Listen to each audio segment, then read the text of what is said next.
नमस्कार। प्रस्तुत है आज का चिंतन।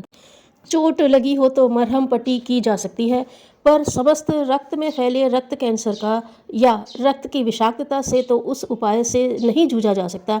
एक दिन तो कोई किसी को भी मुफ्त में रोटी खिला सकता है, पर आए दिन की आवश्यकताएं तो अपने बलबूते ही हल करनी होंगी। किसी भी दानवीर के सदावर्त भंडार से सभी का गुजारा चलता रहे, यह भी तो संभव नहीं। इन दिनों समाज के सामने अगणित विकृतियों का, अवांछनीय प्रचलनों का घटाटोप छाया हुआ है, जिससे निपटा तो जा सकता है, पर मिलजुल कर ही। कोई एक व्यक्ति पूरे शहर को साफ रखने का दायित्व नहीं उठा सकता, भले ही वह पहलवान जैसा हृष्ट पुष्ट एवं लखपति करोड़पति जैसा समृद्ध ही क्यों न हो। महान परिवर्तन सदैव सामूहिक प्रयासों से ही संभव होते रहे हैं, आगे भी वैसे ही संभव होंगे। दूरदर्शी मनीषा को प्रस्तुत माहौल में एक काम अवश्य करना होगा। प्रस्तुत समस्याओं के कारण एवं निवारण के विषय में धैर्यपूर्वक शांत चित्त से सोचना।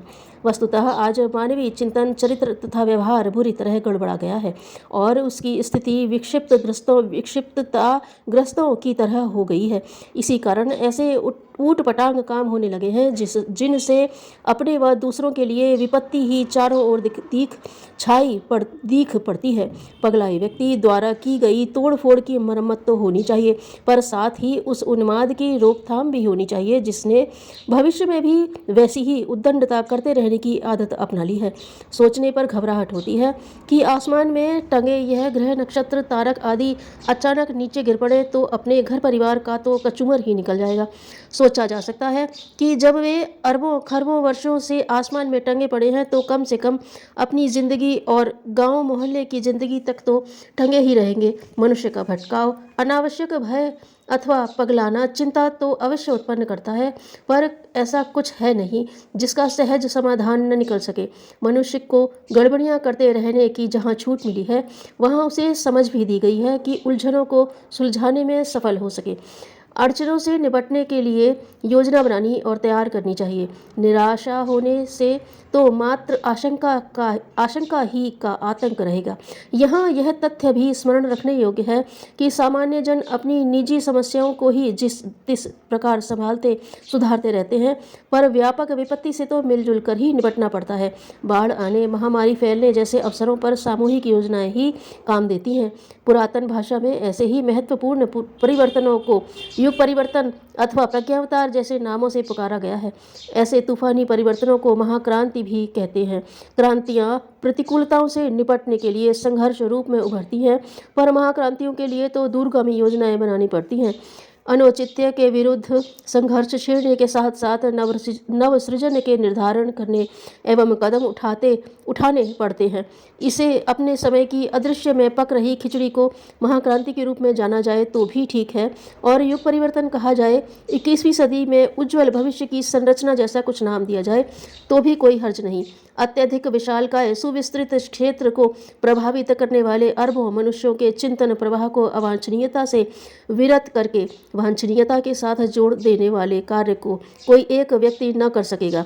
पर इस तथ्य पर अविश्वास नहीं करना चाहिए कि ऐसे अवसर भूतकाल में भी अनेक बार आए हैं, और जब मनुष्य निराश होने लगे हैं तब उनमें नए सिरे से नई हिम्मत भरने के लिए प्रभात काल के अरुणोदय की तरह नए तूफानी प्रवाह उदय होते रहे हैं, जिनके लिए बड़ी से बड़ी उथल पुथल भी असंभव नहीं होती।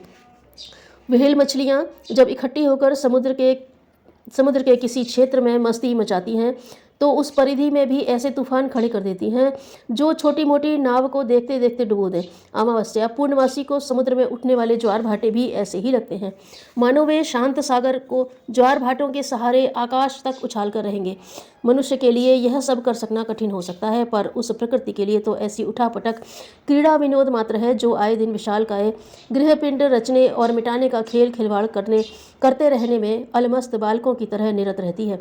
सृष्टा की सत्ता और क्षमता पर जिन्हें विश्वास है, उन्हें इसी प्रकार सोचना चाहिए कि गंदगी कितनी ही कुरूपपूर्ण क्यों न हो, वह तूफानी अंधड़ के दबाव में मूसलाधार वर्षा के प्रवाह के सामने टिक नहीं सकेगी। आज किसी को भी यह नहीं सोचना चाहिए कि मनुष्य दुष्ट चिंतन और भ्रष्ट आचरण पर ही उतारू रहता है।